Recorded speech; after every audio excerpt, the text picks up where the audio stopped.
காப்பாத்துறதுக்கு. அதுக்கப்புறம் மின்சார தட்டுப்பாடே இருக்காதான். ஆட்சிக்கு வர்றதுக்கு முன்னாடி சொன்னாரு 6 மாசத்துல இங்க தமிழகத்துல மின்சார பற்றாக்குறை இருக்காது, மக்கள் கொஞ்சம் கொஞ்சமாக உணர்வார்கள் என்று. கொஞ்சம் கொஞ்சமா இல்ல, ஒட்டுமொத்தமா உணர்ந்துட்டோம். இனிமே தமிழ்நாட்டுக்கு மின்சாரமே கிடைக்காதுன்னு. மின்சார பற்றாக்குறை 3500 மெகாவாட் எப்படி ஏற்பட்டது? தாரையாத்து கொடுத்தார்கள் பன்னாட்டு நிறுவனங்களுக்கும் நமது மின்சாரத்தை. அந்த அயோக்கியர்களுக்கு தாரையாத்து கொடுத்த கொடுமைதானே இப்போது நாம் அனுமதித்துக் கொண்டிருக்கிறோம். இதை நாம் சிந்திக்க வேண்டாமா? சிறப்பு பொருளாதார மண்டலம் என ஆரம்பித்து வைத்து பன்னாட்டு நிறுவனங்களை அங்கே அழைத்து வந்து நமக்கான மின்சாரத்தை அவர்களுக்கு சொற்ப விலையில் மானிய விலையில் கொடுத்துக் கொண்டிருக்கிறார்கள். ஆனால் விவசாயிகளுக்கு கொடுக்கும் இந்த மின்சாரத்தை இலவச மின்சாரம் என்கிறார்கள். அதனால்தான் 54,000 கோடி கடன் என்கிறார்கள். விவசாயிகளுக்கு கொடுப்பது கடன் தேவையற்றது என்கிறார்கள். ஆனால் அந்த முதலாளிகளுக்கு கொடுப்பது மானியமாக கொடுக்கிறார்களா? என்ன விலை என்றே தெரியவில்லை. ஒரு யூனிட்டுக்கு என்ன விலைக்கு கொடுக்கிறானே நமக்கு தெரியாது. அந்த லட்சணத்தில் இருக்கு. ஆனால் எங்களுக்கு சந்தேகம் இருக்கிறது, அவனுக்கு இலவசமா தான் போகுது நிச்சயமாக சொல்ல முடியும். அப்பனா அருவி, அவனுக்கு என்ன யூனிட்டுக்கு என்ன பிரைஸ் கொடுக்கிறன்றத அறிவிக்க முடியவில்லை என்றால் இலவசமாக தான் கொடுத்து கொண்டிருக்கிறாய். அவனுக்கு இலவசமா கொடுத்துட்டு எங்க மக்களை இங்க சீரழிச்சுக்கிட்டு இருக்கீங்க. என்ன நடக்குது இந்த அரசாங்கத்துல? ஓட்டு போட்டு தானே தேர்ந்தெடுத்தோம். ஓட்டு போடும்போது வந்து கால ஊற மாதிரி ஓட்டு கேட்டீங்கல்ல. இப்ப என்னாச்சு? உங்களால ஒரு மின்சாரம் கூட சரியாக கொடுக்க முடியல, துக்குள்ள வக்குள்ள. ஆனா கூடங்குளத்தை திறந்தா மின்சாரம் வரும்னு பொய்ய திரும்ப திரும்ப சொல்லிட்டு இருக்கீங்க. கூடங்குளத்துல திறந்தா மின்சாரம் வந்துடும் திரும்ப சொல்லிட்டு இருக்கீங்க. கூடங்குளத்துல வராதுன்னு நாங்க சொல்லிக்கிட்டு இருக்கோம். கூடங்குளம் அணு உலை என்பது அணுகுண்டு தயாரிப்பதற்கான தொழிற்சாலை அன்றி மின்சார உற்பத்தி அங்கு நடைபெறாது. இதை ஆணித்தரமாக நாங்கள் சொல்கிறோம். நிறைய ஆதாரங்களை கொடுத்திருக்கிறோம். ஆனால் நீங்கள் அங்கு திறந்தால்தான் மின்சாரம் சரியாகும் என்கிறீர்கள். 3500 மெகாவாட் நமக்கு தேவைப்படுகிறது. அங்கிருந்து 3500 மெகாவாட் வந்து விடுமா? அதிகபட்சம் போனா ஒரு 400 மெகாவாட் வந்தாலே அதிகம். 2 அலகுல இருந்து 2 யூனிட்ல இருந்து 400 மெகாவாட் வந்தாலே அதிகம். ஆனா கூடங்குளம் திறக்கணும் திரும்ப சொல்லிக்கிட்டு இருக்கீங்க. ஆனா மின்சார திட்டத்திற்கான எந்த மாற்று வழியும் நீங்கள் தேர்ந்தெடுக்கவில்லை. நிறைய வழிகள் இருக்கிறது மின்சாரத்தை உற்பத்தி செய்ய. ஆனால் மின்சாரத்தை தனியார் மயமாக்கும் கனவு சாத்தியப்படுத்துவதற்காக இங்கே ஒரு செயற்கை மின் தட்டுப்பாடை ஏற்படுத்தி வைத்திருக்கிறீர்கள். இதுதான் உண்மை. மேலும் கூடங்குளத்தை திறக்க வேண்டும் என்ற கெட்ட எண்ணத்தில் தான் மின்சார தட்டுப்பாடு இங்கே நடைபெற்றுக் கொண்டிருக்கிறது என்பதும் உண்மை. நண்பர்களே, கடந்த ஆர்ப்பாட்டத்திலே சில விஷயங்களை என்னால் கூடங்குளத்தை பற்றி சொல்ல முடியவில்லை. ஆனால் இப்பொழுது சொல்கிறேன்.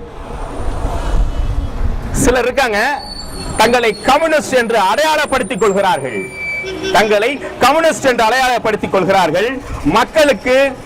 மக்களுக்கு விரோதமான இந்த அணு உலையை ஆதரிக்கிறார்கள்.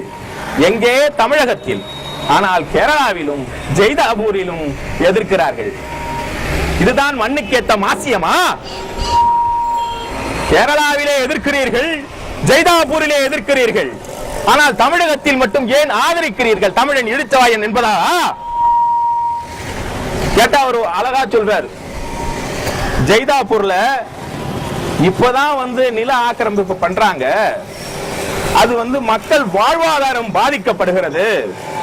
அதனால நாங்க ஜெய்தாபூர்ல வேணான்னு சொல்றோம். இங்க எல்லாமே முடிஞ்சு போச்சு, இடம்லாம் ஆக்கிரமிச்சாச்சு, திறக்க போற நேரம், அதனால ஆதரிக்கிறோம். நான் கேட்கிறேன், ஜெய்தாபூரிலே பெண்ணை கற்பழிக்க முயற்சி பண்றாங்க அப்படிங்கிறதுக்காக நீங்க அங்க தட்டி கேக்குறீங்க. தமிழகத்தில் கற்பழித்து விட்டார்கள் என்பதால் போனா போதும் விட்டுருவீங்களா? தமிழர்கள் மடையர்களா?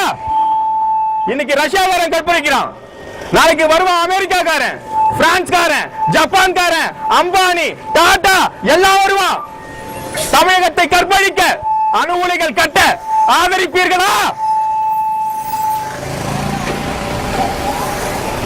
கற்பழிக்க முயற்சி பண்ணா தப்பா, கற்பழிச்சு முடிச்சுட்டா தப்பு இல்லையா? அந்த கற்பே போயிருச்சே. அப்புறம் என்னத்துக்கு கேக்குறீங்களா? இல்ல கியூ கட்டி வர சொல்லுவீங்களா? ஏன்பா வாம்பா அமெரிக்கா, அடுத்து ரஷ்யா, ஏன்பா லைன் மாத்தி வராத, அம்பானி நீ கொஞ்சம் லேட்டா வா, நீ வேணா இந்தியாக்காரன் அப்படி சொல்லுவீங்களா? என்ன நடக்கிறது? கம்யூனிஸ்டுகள் என்று மாறுதட்டுகிறீர்களே, மக்கள் விரோத போக்கை ஏன் செயல்படுத்திக் கொண்டிருக்கிறீர்கள்? அங்கு ஒரு நிலை, இங்கு ஒரு நிலையா? இதுதான் மண்ணுக்கேற்ற மாட்சியமா? நண்பர்களே, மக்களுக்காக உழைப்பவரை அடையாளம் காணுங்கள். அங்கு ஒரு நிலை, இங்கு ஒரு நிலை, உணர்ந்து கொள்ளுங்கள்.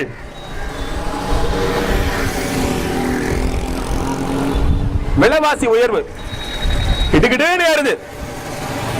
நமக்கு சம்பளம் அதே தான்.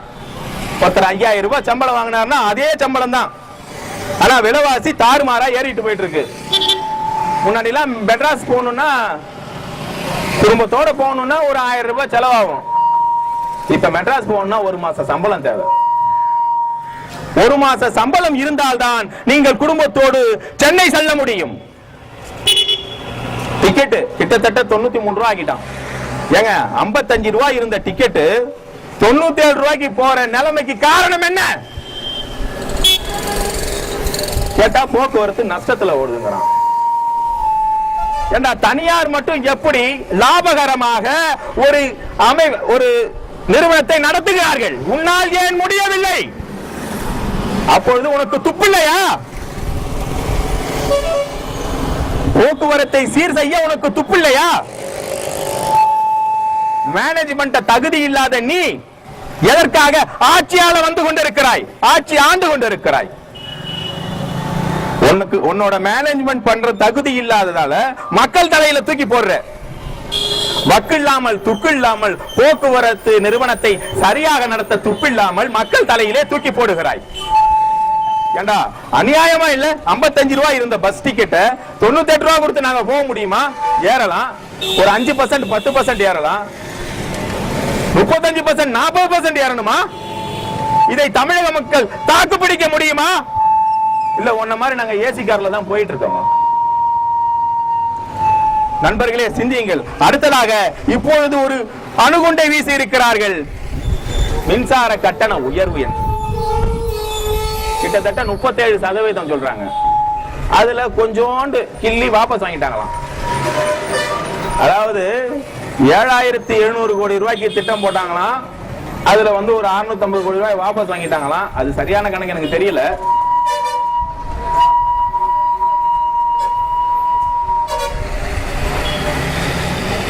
மின்சாரமே இல்லாத தமிழ்நாட்டில் மின் கட்டண உயர்வு சிந்தித்து பாருங்கள். மின்சாரம் தர துப்பில்லை, கட்டணத்தை உயர்த்த தகுதி இருக்கிறது. என்ன அவல நிலை! இவர்கள் ஆட்சி ஆளும் லட்சணத்தை நீங்கள் தெரிந்து கொள்ள வேண்டாமா? என்ன நடந்து கொண்டிருக்கிறது இங்கே தமிழகத்தில்? மிக கொடுமை.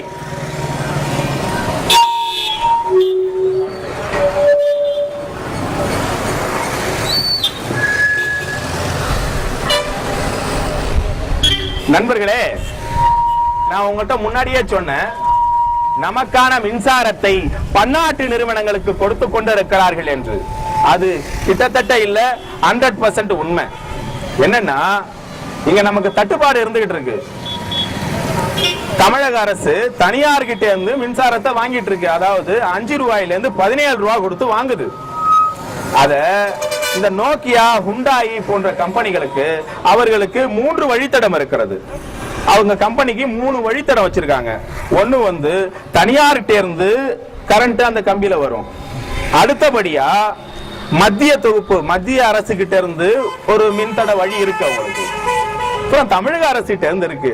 இந்த 3 பேர், இந்த 2 பேர்கிட்ட வாங்கினா விலை அதிகம் சொல்லிட்டு அந்த நயவஞ்சகன் தமிழக அரசிடம் இருந்து வாங்குகிறான். தமிழக அரசு நம்மளை அம்போன்னு விட்டுடுச்சு.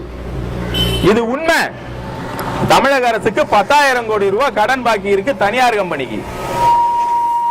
தனியார் மின் உற்பத்தியாளர்கிட்ட 10,000 கோடி ரூபாய் கடன் இருக்கு. அந்த கடனை திருப்பி செலுத்த முடியலங்கிறதால இப்ப நமக்கு தட்டுப்பாடு. ஆனா இது அவங்க ஒத்துக்க மாட்டாங்க. அவங்க சொல்லுவாங்க, கூடங்குளத்தை திறக்க முடியலன்னா திறந்தா எல்லாம் சரியாயிரும். ஒரு கூடங்குளத்தை ஏற்படுத்தி ஒட்டுமொத்த தமிழகத்தையும் ஒரே சவக்குடியில் புதைக்க துடிக்கும் ஜெயரசை நாம் வன்மையாக கண்டிக்க வேண்டாமா? மத்திய அரசை நாம் கண்டிக்க வேண்டாமா? மக்களாகிய நாம் எழ வேண்டாமா? நண்பர்களே, நான் இடையில மாத்தி மாத்தி பேசுறேன்னு நினைக்கிறேன்.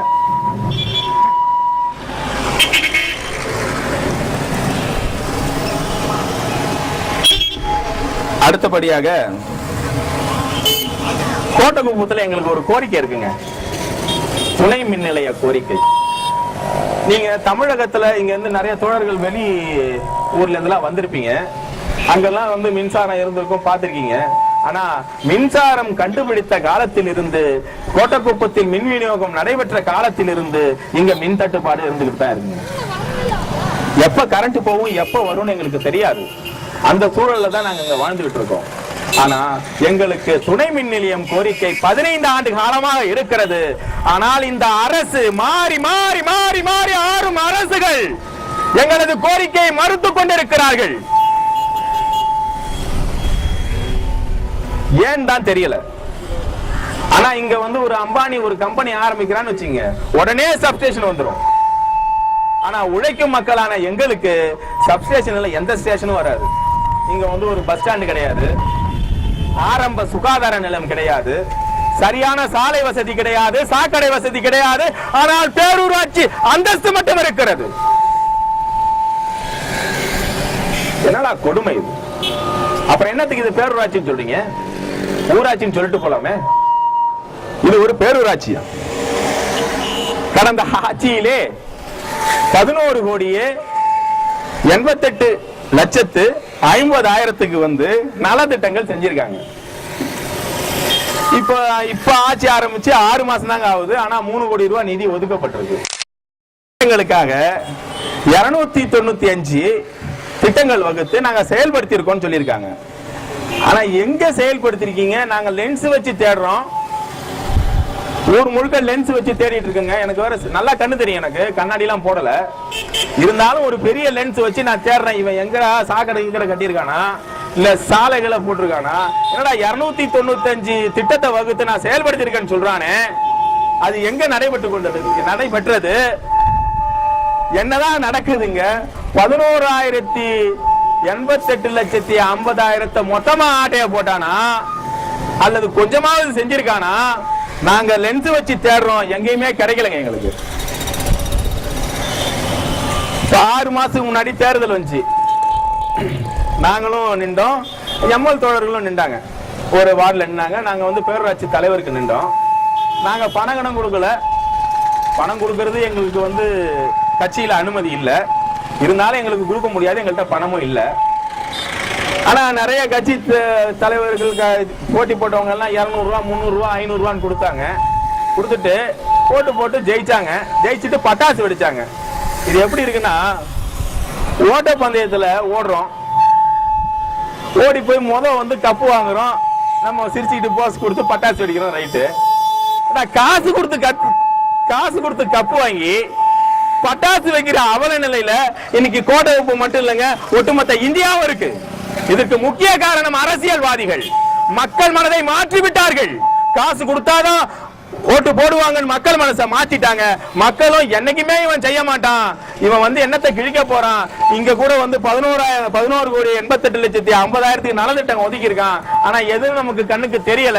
இவன் ஒண்ணுமே செய்ய போறதில்லை, இவன் கொடுக்க 200 ரூபாயாவது வாங்கிக்கலாம் அப்படின்னு வாங்குற மனநிலைக்கு போயிட்டாங்க. மக்களே, உங்கள் எண்ணங்களை மாற்றிக்கொள்ளுங்கள், நல்லவர்களை அடையாளம் காணுங்கள். அப்படி இல்லை என்றால் இந்த கோட்டகுப்பம் இதே நிலையில் தான் இருக்கும், இந்த தமிழகம் இதே நிலையில் தான் இருக்கும், இந்தியாவும் இதே நிலையில் தான் இருக்கும். புதுசா வந்தாங்க, தானே புயல் வந்துச்சுங்க. தானே புயல் பயங்கர வலிமையா இருந்தது. வெளியூர்ல உள்ளவங்க எல்லாம் தெரிஞ்சுங்க, சரியான காத்து, கொஞ்சம் நஞ்சம் கிடையாது. 130 கிலோமீட்டர் ஸ்பீடு, சரியான காத்து. நாங்கெல்லாம் கூட எங்களால முடிஞ்ச அளவு 1-2 மரத்தை வெட்டி வேலை செஞ்சுட்டு இருந்தோம். நிறைய கட்சி அப்புறம் சங்கங்கள்லாம் கூட இங்க வந்து ஆர்ப்பாட்டம் நடத்தினாங்க. ஆர்ப்பாட்டம் நடத்தி மக்களுக்கு வந்து நிவாரணம் கிடைக்கிறதுக்காக ஆர்ப்பாட்டம் நடத்தினாங்க. ஆனா இங்க ஆட்சியாளர்கள் மக்களுக்காக ஒரு போராட்டம், ஒரு போர்க்கொடி கூட தூக்கவில்லை. ஏன் நிவாரணம் வந்து ஒரு 1000 பேருக்கு வாங்கி கொடுத்தான், மத்த ஊர்லாம் கொடுத்தான். ரேஷன் கார்டுக்கு வந்து 2500 ரூபாய் 5000 ரூபான்னு. ஆனா இங்க ஒரு 1500 பேருக்கு என்ன கொடுத்தாங்க. ஆனா 1500 குடும்பங்கள் தான் இங்கே வசிக்கிறதா?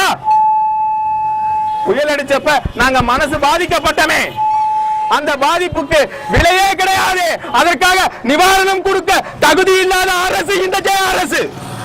அந்த நிவாரணத்தை வாங்கி தர வக்கில்லாத துப்புல்லாத பேரூராட்சியை ஆண்டு கொண்டிருக்கும் ஆட்சியாளர்கள், இந்த கோட்டக்குப்பத்த ஆட்சியாளர்கள், மக்கள் காசை ஆட்டையை போடு துடிக்கும் அதிகாரிகள்.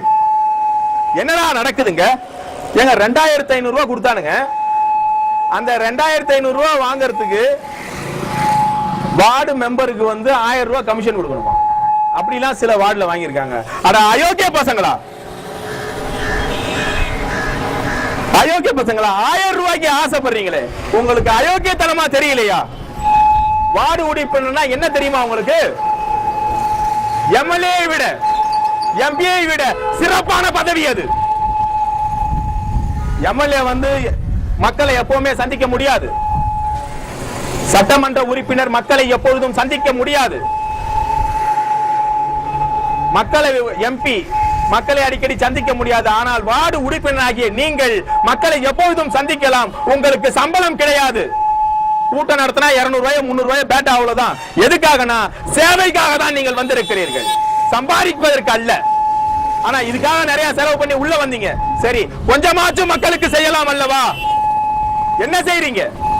மக்கள் காசை வாங்க, உங்களுக்கு வெக்கமா இல்ல?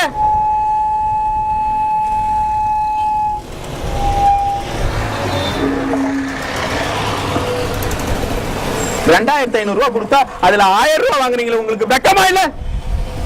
எவ்வளவு அற்புதமான பதவி அது. ஒரு எம்எல்ஏக்கு கிடைக்காத, ஒரு எம்பிக்கு கிடைக்காத வாய்ப்பு அது. எந்நேரமும் மக்களை சந்திக்கலாம். எளவுக்கும் போகலாம், கல்யாணத்துக்கும் போகலாம். மாடு செத்து போனா கூட கேட்கணும். அப்படிப்பட்ட பதவி அது. அந்த பதவியை வச்சுக்கிட்டு காசு கலையறீங்களே அல்பைகளா, உங்களுக்கு அறிவில்லை? இங்க வந்து ரோடு போடுறாங்களாம். பரக்கத் நகர், ராமத் நகர்லாம் ரோடு போட்டுட்டு இருக்காங்க. இதுக்கு வந்து 2,60,00,000 நிதி ஒதுக்கப்பட்டிருக்கிறது. டெண்டர் விட்டு இருக்கிறார்கள். அது யாரு அட்டெண்ட் பண்ணா என்னன்னே தெரியல. டெண்டர் எப்படி விளம்பரப்படுத்தினார்கள், அந்த டெண்டர் எப்படி விட்டாங்க, அதை யாரு வாங்கினாங்க ஒண்ணுமே தெரியல. ஆனா டெண்டர் வேண்டப்பட்டவங்க வாங்கிட்டாங்க. அந்த டெண்டர் விடுவதற்கு முன்பாக ஒவ்வொரு வார்டு மெம்பருக்கும் 25,000 ரூபாய் வழங்கப்பட்டிருக்கிறது. இப்படி எல்லாம் செஞ்சா எப்படா ரோடு விளங்கும்? சேவை செய்ய தானே வந்திருக்கீங்க. பேரூராட்சி தலைவர்னா என்ன, வார்டு மெம்பர்னா என்ன, சேவை பண்ண தானே வந்திருக்கீங்க. கொஞ்சமாச்சும் மக்களுக்கு சேவை செய்ய வேண்டாமா? சம்பாதிக்க வழியே இல்லையா? சம்பாதிக்கிறதுக்கு வழியே இல்லையா? நீங்கள் என்ன அப்பாவி மக்களா, ஒடுக்கப்பட்ட மக்களா? பாருங்கள், மூட்டை தூக்கி வேலை செய்கிறார்கள் தொழிலாளிகள். ஒரு நாளைக்கு 100 ரூபாய் 150 ரூபாய் சம்பளத்துக்கு வேர்வை சிந்தி உழைக்கிறான். அவனை ஏமாத்தி உழைக்கிற நீ. இதற்கு நீ பதில் சொல்லி ஆக வேண்டும். என்ன நினைச்சுக்கிட்டு இருக்கீங்க? சேவை குணம் கொண்ட ஒரு பதவியை சீரழித்துக் கொண்டிருக்கிறீர்கள். இதற்கு நீங்கள் நிச்சயமாக பதில் சொல்ல வேண்டும். இந்த 6 மாசம் நாங்க ஓரளவு அடங்கி இருந்துட்டோம். ஆனா இனிமே ஒவ்வொரு விஷயத்தையும் நோண்ட ஆரம்பிப்போம். 18 வார்டையும் நோண்டுவோம். மக்கள் சேவையை நீங்களே முன்னெடுத்து செய்யுங்கள், அல்லது நாங்கள் செய்ய வைப்போம். உறுதியாக சொல்கிறேன், மக்கள் சேவையை நீங்களே எடுத்து செய்யுங்கள், அல்லது நாங்கள் செய்ய வைப்போம். அப்படி செய்ய முடியலனா, என்னால செய்ய முடியல அப்படின்னு வீட்டுக்கு போயிருங்க. அது சரியான விஷயம். தயவு செய்து ஒரு சிறப்பான பதவியை வீணாக்கி அதில் லாபம் பார்க்காதீர்கள். லாபம் பார்க்க வேறு தொழிலை செய்யுங்கள் என கேட்டுக்கொண்டு வாய்ப்பு அளித்தமைக்கு நன்றி கூறி விடைபெறுகிறேன். அஸ்ஸலாமு அலைக்கும்.